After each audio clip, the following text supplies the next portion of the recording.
आहे तो आहे अयादी स्वरसंधी.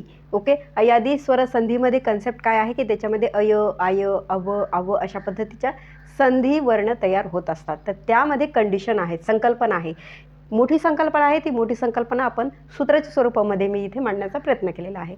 तर ती संकल्पना सांगते की जर ऐ या स्वरापुढे जर कोणताही विजातीय स्वर आला तर त्याचं काय होणार, अय होणार. कोणाचं, या एचं अय होणार.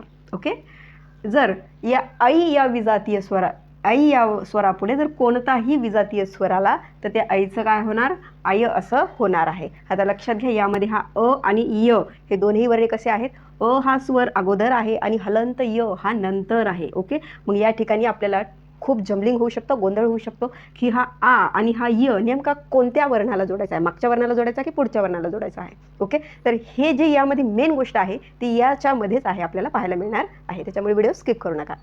ओ या स्वरापुढे जर कोणताही विजातीय स्वर आला तर त्याचं होणार अव. ओके, औ या स्वरापुढे जर कोणताही विजातीय स्वर आला तर त्याचं होणार आव.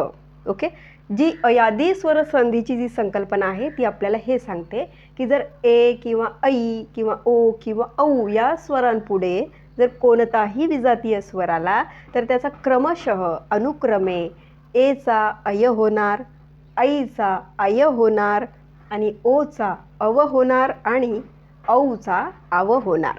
ओके, अशा पद्धतीनं ही संकल्पना आहे जी की आपण सूत्राच्या स्वरूपामध्ये इथे मांडण्याचा प्रयत्न केलेला आहे, जी की ही ट्रिक पण तुम्ही तयार करू शकता तुमच्या पद्धतीनुसार. ओके,